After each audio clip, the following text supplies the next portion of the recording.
अस्सलाम वालेकुम dear students, how are you. आज हम बायोलॉजी के हवाले से नेक्स्ट टॉपिक जो है हमारा डिस्कस कर रहे हैं। प्रीवियस लेक्चर में हमने डिस्कस किया था एक मेडिकल प्रॉब्लम को। वो मेडिकल प्रॉब्लम था कॉज ऑफ मलेरिया।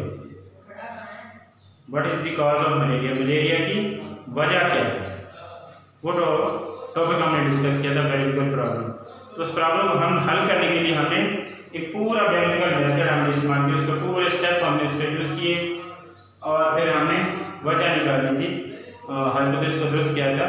तो Plasmodium is a cause of malaria, ये हाइपोथेसिस था, Plasmodium is a cause of malaria. आज नेक्स्ट जो हमारा प्रॉब्लम है वो है medical problem number 2, central medical problem. वो प्रॉब्लम क्या है, वो क्वेश्चन क्या है, क्वेश्चन है how Plasmodium get into the blood of man. How Plasmodium get into the blood of the man. Plasmodium इंसान के जिस्म के अंदर, इंसान के ब्लड के अंदर कैसे दाखिल है। ये दूसरा मेडिकल प्रॉब्लम है कि प्लाज्मोडियम जो है वो इंसान के ब्लड के अंदर कैसे दाखिल होता है। तो बायोलॉजिस्ट ने जो ऑब्जर्वेशन बनाई है वो ऑब्जर्वेशन जो है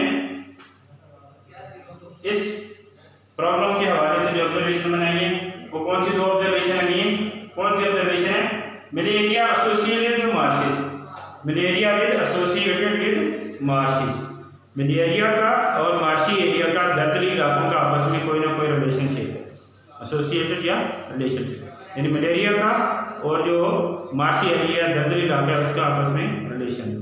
और दूसरा ऑब्जर्वेशन कौन सा है, drinking of water of marshy area does not malaria, यानी मार्शी एरिया का पानी पीने से मलेरिया नहीं होता। दूसरा कौन सा है, drinking water of marshy does not cause malaria, यानी मार्शी एरिया का पानी पीने से मलेरिया नहीं होता। ये ऑब्जर्वेशन।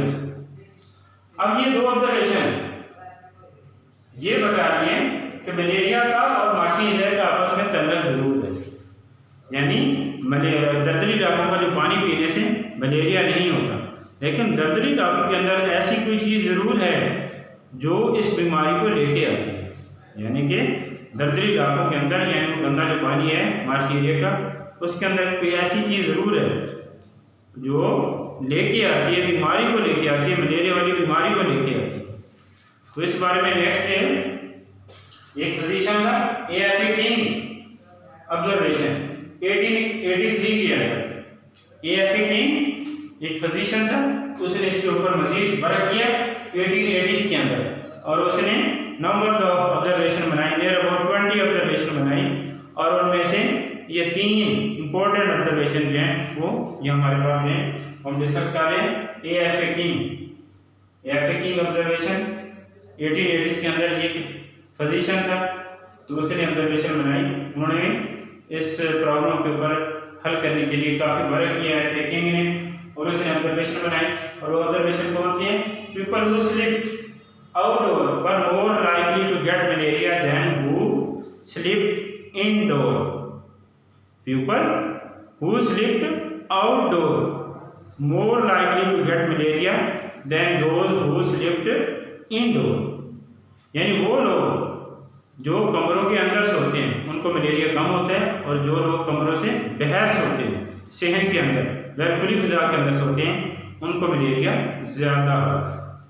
पहला ऑब्जर्वेशन क्या है कि जो लोग कमरों के अंदर सोते हैं इनडोर, उनको मलेरिया कम होता है, और वो लोग जो बाहर सोते हैं, शहर के अंदर आइए बाहर ग्राउंड वगैरह के अंदर सोते हैं, तो वो उनको मलेरिया ज़्यादा होता है। दूसरा ऑब्जर्वेशन कौन से है, पीपल हु स्लीप या who use under the fine net less likely to get malaria than who use not fine nets, such nets, यानी वो लोग जो जाली इस्तेमाल करते हैं सोने के लिए, जाली का इस्तेमाल करते हैं जिसको हम मच्छरदानी बोलते हैं, उसको यूज़ करते हैं। फाइन नेट्स जो जालियाँ से होती हैं आपने देखे होंगी बाजार में आजकल सेल हो रही है, तो वो जाली जो है फाइन नेट्स, अच्छी किस्म की जो जाली है उसको यूज़ करते हैं सोने के लिए, और वो उनको मलेरिया कम होता है, और जो बगैर जाली के सोते हैं, बगैर मच्छरदानी के सोते हैं, उनको मलेरिया ज़्यादा होता है।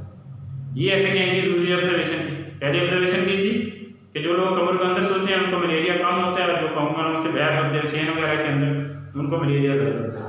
और दूसरी ऑब्जर्वेशन कौन सी है कि जो लोग जाली का इस्तेमाल करते हैं सोने के लिए, जाली का इस्तेमाल करते हैं, जाली के नीचे सोते हैं, मच्छरदानी इस्तेमाल करते हैं उसके अंदर सोते हैं, उनको मलेरिया कम होता है। और वो लोग जो भी जाली इस्तेमाल नहीं करते उनको मलेरिया ज़्यादा होता है। और तीसरा ऑब्जर्वेशन है people who sleep near the smoky fire, people who sleep near the smoky fire less get the malaria. और वो लोग जो स्मोकी फायर धुएं वाली आग के साथ सोते हैं, धुएं वाली आग के पास होते हैं, तो वो उनको मलेरिया भी कम होता है।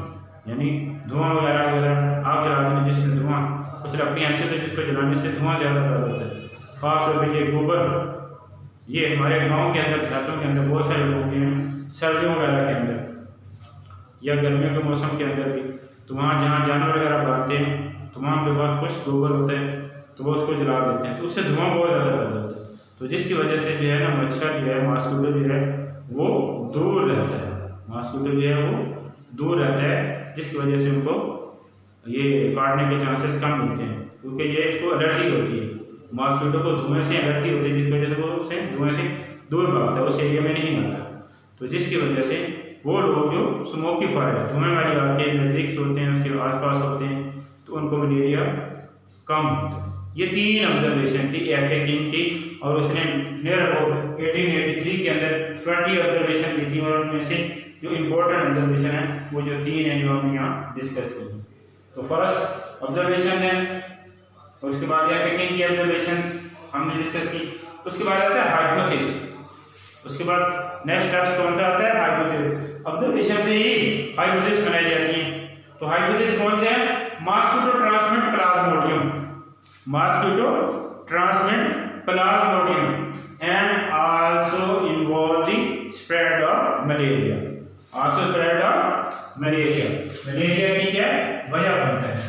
मॉस्किटो जो है ट्रांसमिट करता है इसको प्लाज्मोडियम को, तो जिसकी वजह से फिर मलेरिया फैलता है।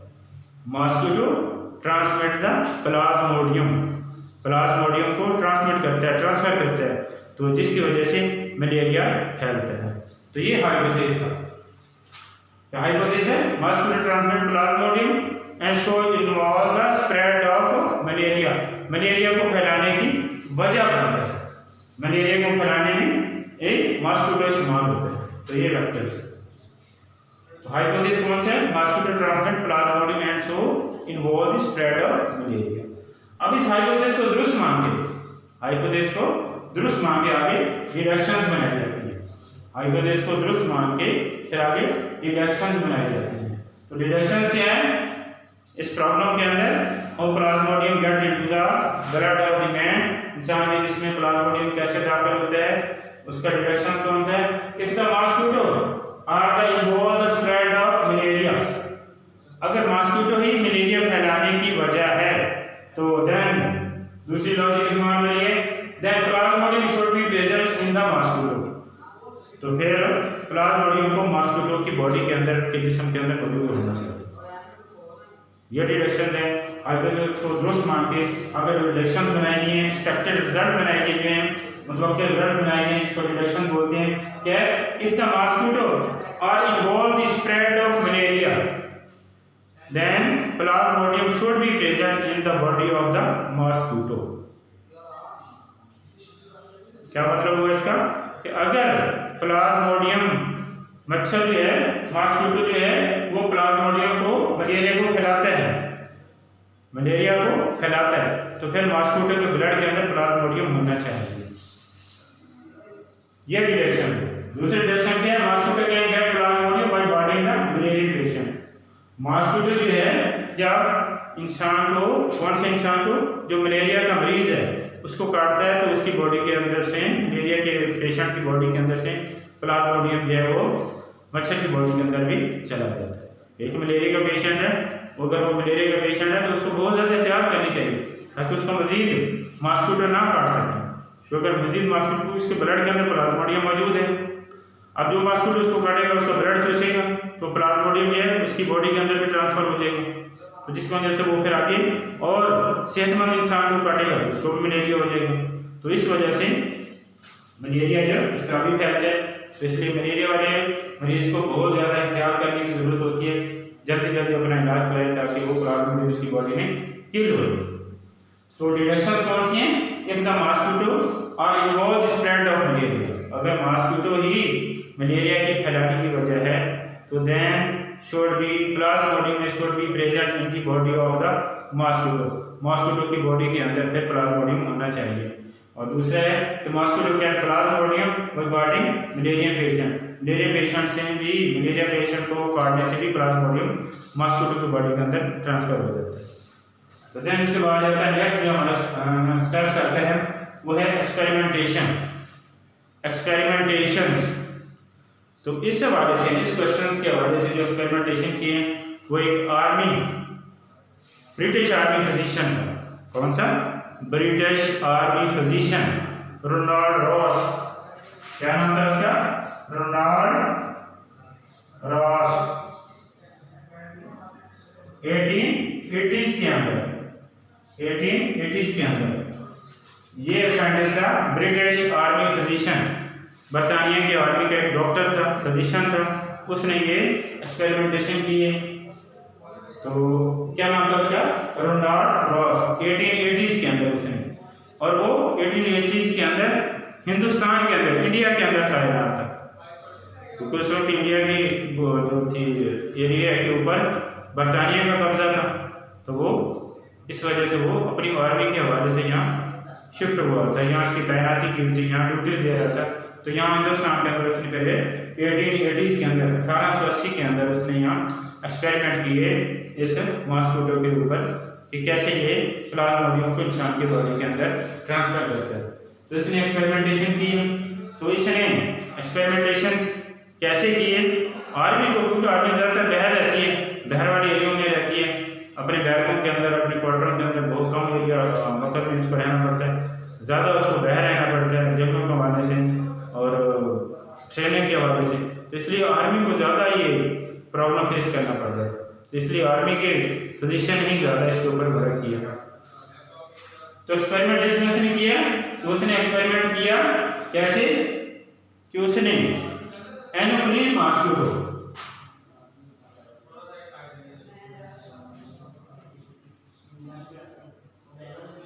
एनोफिलीज मॉस्किटो ये फीमेल थी, फीमेल एनोफिलीज मॉस्किटो जो इंसानों को मच्छर काटते हैं उसकी ये किस्म है, जो इंसानों को मच्छर काटते हैं उसकी टाइप है एनोफिलीज मॉस्किटो। कौन से मॉस्किटो हैं? Anopheles mosquito. तो इसने एनोफिलीज मॉस्किटो को एक मलेरिया पेशेंट से कटवाया। किससे कटवाया? एक मलेरिया का पेशेंट था, उसने उसको एनोफिलीज मॉस्किटो ने उसको मलेरिया पेशेंट को काटा, उसने उसका ब्लड सक कर लिया और कुछ दिनों के बाद उसने उसी मॉस्किटो को वैसे रहने दिया और उसके बाद कुछ दिनों के बाद उसने मॉस्किटो को किल कर दिया। उसके ब्लड का टेस्ट किया, उसके ब्लड को टेस्ट किया तो उसके ब्लड के अंदर यानी एनोफिलीज मॉस्किटो के ब्लड के अंदर प्लाज्मोडियम पाया गया। दोबारा सुनिए, anopheles mosquito, female anopheles mosquito उसको एक मलेरिया पेशेंट से कटवाया और कुछ दिनों तक उन मॉस्किटो को रहने दिया। उसके बाद उसने उस मॉस्किटो को किल करके देखा और उन किल किए हुए मॉस्किटो के ब्लड के अंदर प्लाज्मोडियम मौजूद थे, जो उनके स्टमक के अंदर मल्टीप्लाई हो रहे थे, अपनी तादाद को बढ़ा रहे थे। उसके बाद उसने उस कुछ मॉस्किटो को उसने हल्दी पर्सन को कटवाया। उसमें से कुछ मॉस्किटो जो उसने मलेरिया पेशेंट को काटा था उसमें से कुछ मॉस्किटो को उसने हल्दी पर्सन को कटवाया। तो वो हल्दी पर्सन जो है वो कुछ दिनों के बाद वो बीमार हो गई, फौरन नहीं, कुछ दिनों के बाद, तो इंक्यूबेशन पीरियड में थे, कुछ दिनों के बाद 4-5 दिनों के बाद वो बीमार हो गई। तो इस तरह उसने एक्सपेरिमेंट किया। इस तरह डायरेक्ट मॉस्किटो को जो है इस तरह के जो एक्सपेरिमेंट है उसमें इंसान को डायरेक्ट ज़्यादा एक्सपेरिमेंटेशन के अंदर इस्तेमाल नहीं किया जाता। खास तौर पर जब रिजल्ट जो हैं वो खतरनाक किस्म के, सीरियस किस्म के रिजल्ट आ रहे हो तो फिर उसमें ह्यूमन बीइंग को इस्तेमाल नहीं किया जाता कि इंसान की जान बहुत कीमती है। तो इसकी जगह पर दूसरा अल्टरनेट परिंदे वगैरह हो गए या दूसरे जानवर वगैरह वो इस्तेमाल किए जाते हैं। तो फिर उसके बाद उसने एक फीमेल ही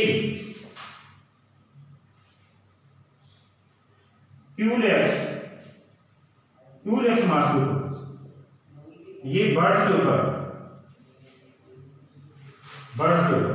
क्यूलेक्स मॉस्किटो लिया उसने, और ये बर्ड्स को काटने वाले, किसको, परिंदों को काटने वाले, जो चिड़िया वगैरह हो गया, कबूतर वगैरह हो गया, इसको काटने वाले जो हैं ये मॉस्किटो होते हैं। जो इंसानों को काटने वाले कौन से होते हैं, वो एनोफिलीज मॉस्किटो होते हैं, और जो परिंदों को काटने वाले होते हैं वो कौन से होते हैं, क्यूलेक्स मॉस्किटो। और ये फीमेल, तो इसमें फीमेल का मॉस्किटो का ज़्यादा इस्तेमाल किया, क्योंकि फीमेल मॉस्किटो जो हैं इनको मैमारिया के या परिंदों के ब्लड की ज़रूरत होती है, किसके लिए, अपने अंडों को मैच्योर करने के लिए। कई अंडे देते हैं मॉस्किटो, तो अपने अंडों को मैच्योर करने के लिए, उनकी ग्रोथ के लिए इसका इस्तेमाल होता है, ब्लड मैमल्स का या बर्ड्स का, तो ये ज़्यादा इस्तेमाल करते हैं। तो फिर उसने क्यूलेक्स मॉस्किटो इस्तेमाल किया अपने एक्सपेरिमेंट के अंदर, सेम उसी तरह रीडिज़ाइन किया, जैसे एनोफिलीज मॉस्किटो के ऊपर उसने रीडिज़ाइन किया था, मॉस्किटो एक्सपेरिमेंट किया, सेम इसी तरह क्यूलेक्स को भी उसने रीडिज़ाइन किया। तो क्यूलेक्स मॉस्किटो लेके उसने जो मलेरिया की पेशेंट थी, स्पैरो एक चिड़िया जो मलेरिया से बीमार थी, वो ली, और क्यूलेक्स मॉस्किटो को उसके ऊपर अप्लाई किया, उसने उसको काटा, और वो ब्लड जो है उसने सक किया और उसकी बॉडी के अंदर आ गया, और सेम उसी तरह कुछ दिनों के बाद उसने मॉस्किटो को सेम उसी तरह रहने दिया। फिर उसके बाद उसने इसको किल किया, किल करने के बाद उसने देखा कि मॉस्किटो के स्टमक के अंदर प्लाज्मोडियम सेम उसी तरह क्या कर रहे हैं, मल्टीप्लाई कर रहे हैं, यानी अपनी तादाद को बढ़ा रहे हैं। और उसके बाद वो उसके मुंह के अंदर सलेवरी ग्लैंड होते हैं, मुंह के अंदर क्या होते हैं, जैसे हमारे मुंह के अंदर सलेवरी ग्लैंड है, तो मॉस्किटो के मुंह के अंदर भी सलेवरी ग्लैंड होते हैं, तो वहाँ से फिर वो स्टमक से ट्रांसफर होके उसके मुंह के अंदर आ जाते हैं। और उसके बाद से कुछ मॉस्किटो को उसने रहने दिया, और उसके बाद उसने एक हेल्दी चिड़िया को कटवाया, उन्हीं मॉस्किटो को हेल्दी सेहतमंद चिड़िया को कटवाया। तो कुछ दिनों के बाद वो जो सेहतमंद चिड़िया थी वो भी बीमार हो गई मलेरिया से, और उसने उसका ब्लड टेस्ट किया, तो प्लाज्मोडियम उस हेल्दी चिड़िया के जिस्म के अंदर, उसके ब्लड के अंदर मौजूद था।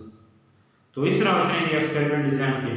पहले उसने एनोफिलीज मॉस्किटो लिया, एनोफिलीज मॉस्किटो इंसान के ऊपर उसने एक्सपेरिमेंट किया, लेकिन बार बार एक्सपेरिमेंट करने के उससे खतरनाक रिजल्ट आ रहे थे, तो इसलिए कर उसने एनोफिलीज की बजाय उसने क्यूलेक्स मॉस्किटो इस्तेमाल किया। और ये परिंदों को काटने वाले मॉस्किटो होते हैं, परिंदों को काटते हैं, तो वो उसने इस्तेमाल किया।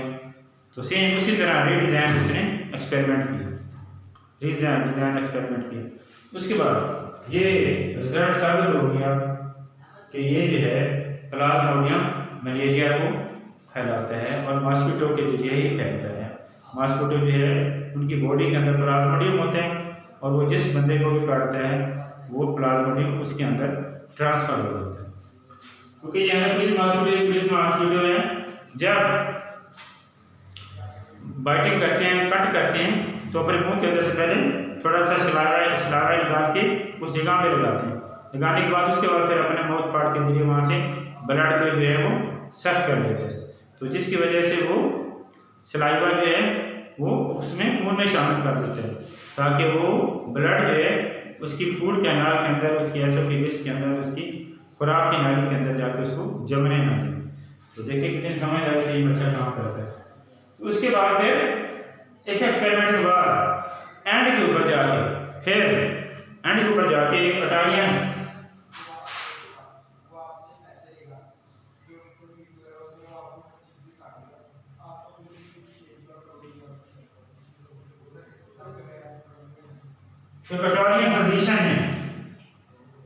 फिजिशियन ने इस एक्सपेरिमेंट के एंड के ऊपर, तो कब ये 1898 के अंदर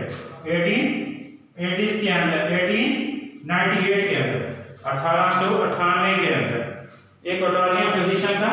कौन था? Italian physician. 1898 के अंदर उसने फिर ये इस हाइपोथेसिस के एंड के ऊपर उसने जाके फिर ह्यूमन बीइंग के ऊपर एक एक्सपेरिमेंट किया, सेम इसी तरह इसी डिजाइन के मुताबिक एनोफिलीज मॉस्किटो लिया और उसको एक मलेरियन पेशेंट से कटवाया। मलेरियन पेशेंट को कट करने के बाद वो मॉस्किटो को कुछ दिनों तक रहने दिया। उसके बाद उसने मॉस्किटो के ब्लड के अंदर उसका टेस्ट किया, तो वो प्लाज्मोडियम उस मॉस्किटो के ब्लड के अंदर मौजूद था। उसके बाद उसने वही इन्फेक्टेड मॉस्किटो जिसके जिस्म के अंदर प्लाज्मोडियम मौजूद था, उसको उसने एक सेहतमंद इंसान को कटवाया। सेहतमंद इंसान को कटवाने के बाद कुछ दिनों के बाद उसने चेक किया तो वो जो सेहतमंद इंसान था वो मलेरिया का शिकार हो गया, यानी मलेरिया का बुखार हो गया। तो उसने उसके ब्लड के अंदर टेस्ट किया तो उसके ब्लड के अंदर प्लाज्मोडियम मौजूद था। तो इस तरह फिर एंड के ऊपर जाके फिर ह्यूमन बीइंग के ऊपर एक एक्सपेरिमेंट किया गया कंफर्मेशन के लिए। किसके लिए? कंफर्मेशन के लिए। क्या कंफर्मेशन हुई, क्या कंक्लूजन हुई, आखिर ऊपर क्या कंक्लूजन निकाली, आखिर ऊपर क्या कंक्लूजन निकाली? फिर सारे प्रॉब्लम को हल करने के बाद तो मॉस्किटो ट्रांसमिट बना होगा, mosquito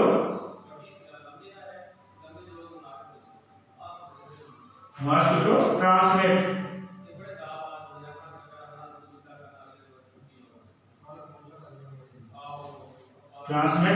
Plasmodium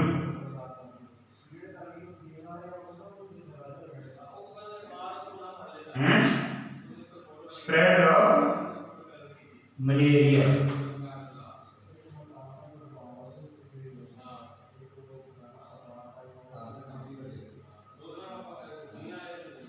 And transmit malaria. आखिर में क्या कंक्लूजन निकाला? कंक्लूजन हमने सारे प्रॉब्लम को हल करने के बाद एक्सपेरिमेंटेशन के बाद हमने क्या कंक्लूजन निकाला, क्या रिजल्ट निकाला कि मॉस्किटो ये हाइपोथेसिस है, ये दुरुस्त है। कौन सा हाइपोथेसिस है? मॉस्किटो ट्रांसमिट प्लाज्मोडियम, मॉस्किटो ही प्लाज्मोडियम को ट्रांसफर करता है और फिर स्प्रेड ऑफ मलेरिया और मलेरिया को फैलाता है। तो ये हमने एक्सपेरिमेंट के बाद रिजल्ट निकाला, क्या कंक्लूजन निकाला, क्या कंक्लूजन निकाला कि जो हाइपोथेसिस है ये वाला हाइपोथेसिस है, mosquito is transmitter malaria, transmitter Plasmodium and spread of malaria, ये हाइपोथेसिस दुरुस्त है। तो ये एक्सपेरिमेंट के बाद हमने इंसानों के ऊपर किए, फिर स्पैरो के ऊपर किए, फिर उसके बाद फिर एंड के ऊपर जाके फिर इंसान के ऊपर किए। तो उसके बाद फिर ये सारा रिजल्ट हमने यही निकाला कि mosquito is transmit the Plasmodium and spread of malaria, malaria को फैलाने की वजह मॉस्किटो है क्योंकि उसके जिस्म के अंदर प्लाज्मोडियम होता है। तो ये हमने प्रॉब्लम, सेकंड प्रॉब्लम हमने मलेरिया की स्टडी करने के बाद हमने मेडिकल प्रॉब्लम, सेकंड प्रॉब्लम को डिस्कस किया। क्या था problem? How plasma get into the body of the human being या ब्लड ऑफ द मैन, इंसान के ब्लड के अंदर प्लाज्मोडियम कैसे दाखिल होता है। तो फिर हमने हर इसकी ऑब्जर्वेशंस और फिर ये एफेक्टिंग की ऑब्जर्वेशन और फिर हाइपोथेसिस और फिर डिडक्शन और फिर एक्सपेरिमेंटेशंस किए, रोनाल्ड के एक्सपेरिमेंट और इटालियन फिजिशियन के एक्सपेरिमेंट, और उसके बाद फिर हमने कंक्लूजन निकाली क्या कि mosquito transmit plasmodium and spread of malaria. तो thank you for watching my lecture. अल्लाह हाफिज़।